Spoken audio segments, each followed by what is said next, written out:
Masa live tadi orang tanya perbezaan Madison shoulder bag and also Terry Hobo.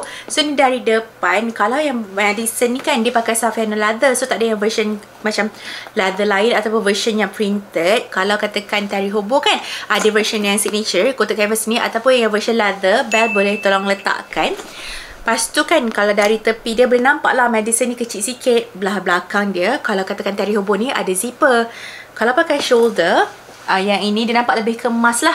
Yang ini nampak lebih macam relax lagi. Yang ni more like macam formal boleh, biasa boleh.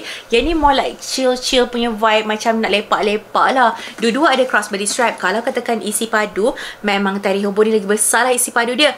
Yang ini boleh lah takat long wallet tu, makeup pouch sikit boleh lah. Tapi dia tak boleh banyak sangat sebab dia ni keras. Kalau yang coated canvas, yang ini tepi pakai leather, nampak tak dia macam still boleh extend. Harga banyak sangat beza. Macam this is double the price for this one. So Kate Spade memang harga tak terlalu mahal lah. Coach sekarang memang harga mahal sikit. Macam ni RM750, yang ni RM1590. It depends on you nak beli macam mana. Tapi kalau macam Aisyah kan, Aisyah lagi prefer beli Kate Spade ni sebab Saffiano leather lagi senang nak jaga. And also sebab tepi ni pakai smooth leather, so Aisyah rasa macam ni lagi senang jaga. And also because of the price, macam kalau Aisyah boleh dapat 2 bags, why not I just get this one? Sebab sama je, cantik je. Apa-apa pun untuk cara pembelian boleh beli dekat Shopee bag di bawah. If you guys have any question, boleh komen down below. And make sure hanya beli dengan USA Love Shop. Happy shopping!